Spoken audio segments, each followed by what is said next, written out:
Well, knowledge advances, wrote Karl Popper way back in 1950s, not by repeating known things, but by refuting false dogmas. This is how knowledge advances. For example, it was said by Ptolemy in the 2nd century that the sun goes round the earth, which was followed for 500 years, up until Copernicus came and said, no, the other way around. So this has been going on like this. In medicine and in the area of health, this myth is perpetuating for nearly 2000 years now, from the time of the reductionist science of Descartes. What is health? There's a definition called the alma mater definition of health. Health is absence of this disease, that disease, all kinds of diseases. If you analyze this, it's just a business definition, because if you want to know whether you're healthy or not, you must go for a checkup. And that's a big business, because you're checking up the whole population of the world, if you really can. Because if you're treating only the ill people, it's only a few million in a given day. So that's not the definition, but Indian system of Ayurveda for thousands of years had a beautiful definition, which simply means, in a sense, if you have enthusiasm to work, mark my words, and enthusiasm to be compassionate, you are healthy. You can have a disease, because all of us have disease. If I now scan all of us for a cancer cell, each one of us will have more than 5 to 10 cancers already inside. But they don't become clinical cancers and kill you, they die themselves. And this is a very important thing. So on a given day, nobody is totally healthy, which if it means that without disease. So this definition of health is very convenient, because you can know yourself in the morning. Get up and ask, do I want to go to work today, or do I have to go to work? If you say, and I want to go to work, you're healthy. Do I have to be compassionate? If you say, yes, I have to be compassionate, that's compulsion. I want to be compassionate. And if you want to be compassionate, you're healthy again. Now, having said this, I must tell you the myths in the area of health. When you go and see a doctor, the first thing he asks is, did your father have cancer? Did your father had stroke? He had a heart attack? You get frightened. And if anyone of this is positive, you start dying that day. I may get a cancer. I may get heart attack. I may get this. I may get a stroke. All this is myth. You and your parents have nothing in common, because you are not come from your parents. Actually, this is the Indian thought. Children do not belong to parents, they come through parents. But our ancestors are not our parents, but the germs. This world for the first 2000 billion years was run by only germs. And every other planet is like that. And these are the germs which were very compassionate, and they donated a DNA each to us to make the first nucleated cell called the zygote that you and I were on the first day we were made in the mother's womb. And that one cell has become a colony in you of 120 trillion cells, in association with 1200 trillion germ cells. So for every single cell of yours, that's human cell, you have 10 germ cells. So we are germs. And this germ theory propagated by the Western medicine to use antibiotics as medicines is the one that is killing mankind all over the world because of superbugs. Now germs are our friends, and germs have brought us here, and we belong to them. So you don't have to worry about your family history of this disease or that disease, because there's a big myth going on saying that your genetic analysis, your genome studies, your genetic engineering, stem cell study, preserving your cord blood of your child, preserving your dead body, etc., is a multi-billion-dollar industry. All that is a myth. What is true today is, if you are healthy today, you are lucky. If you are unhealthy today, you are lucky. There's nothing that you can do to preserve your health or continue it. But one thing is, health is environmental. Health is not genetic. You are not inherited from your parents. Health is purely environmental. In this context, we again talk of, and we have been talking about, the risk factors.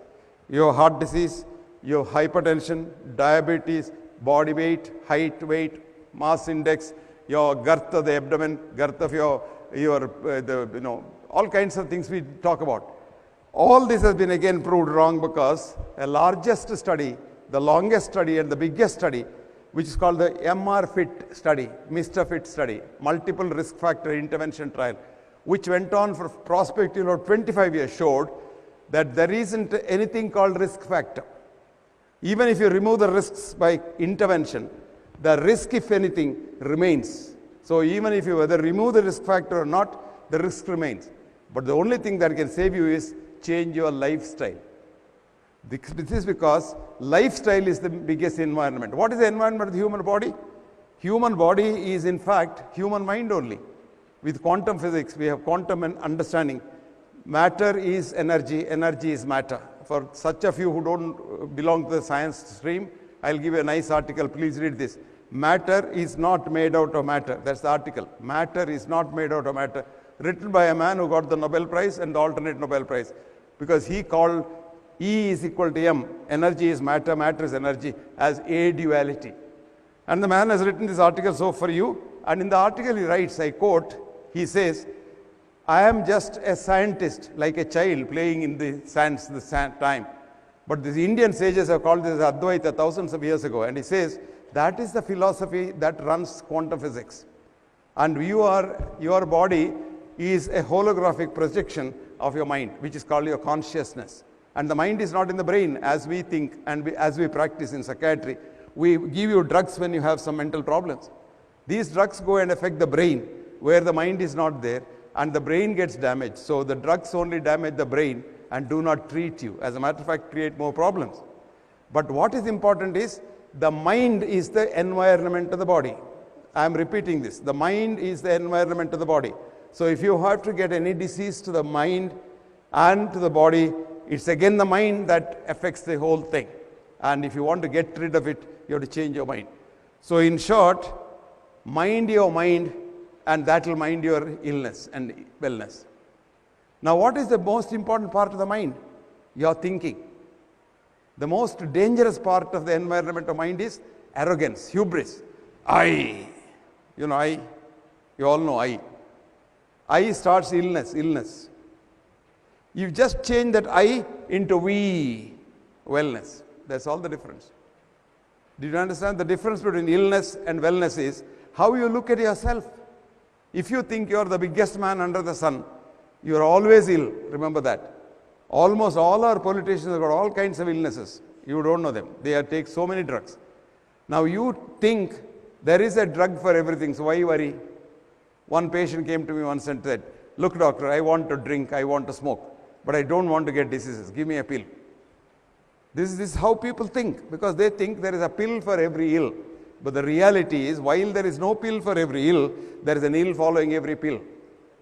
And this is true because every pill is a reductionist chemical. And studies have shown when you take a pill, irrespective of what pill it is, from aspirin to the statins or whatever, it goes inside the system and the body's wisdom says, oh, this doesn't belong to me, I don't know, this is a poison, so it must be destroyed, it sends to the liver. So every tablet that you take, every injection that you take, the drug chemical goes to the liver and damages the liver. And today there is an epidemic called non-alcoholic cirrhosis of the liver. It is a very dangerous disease. There is no treatment at all. The only treatment now they claim is liver transplant. And all this is because today we have a huge disease called adverse drug reactions, ADR. And the ADR is the leading cause of death in the world. And this is because we think wrongly that the disease can be corrected by correcting the body. The disease cannot be corrected by correcting the body. Disease can only be corrected by correcting the mind. And this was shown in elegant studies. And it's also shown that the disease is cured by your own system. Remember that? It's not the outside system. Your own system cures the disease. And this is very interesting. They did a large study in Oxford University with the collaboration with Oxford, Cambridge, Munich and Hamburg universities, led by Oxford's Professor Bengel. And this study they showed that a patient has severe pain, the worst pain that you can have, because pain is man's greatest enemy. Yesterday pain was the enemy, today pain is the enemy, and in your tomorrow also pain will be the enemy of mankind. And our job is cure rarely, comfort mostly, but console always. Even a patient with cancer, I can console him. Even a patient with any kind of pain today, I can relieve. But I was thinking, up until this study came out, that we are treating pain. On the contrary, what's happening is this study elegantly showed that patient had severe pain and they were giving him intravenous drip of morphine. Morphine is the best painkiller.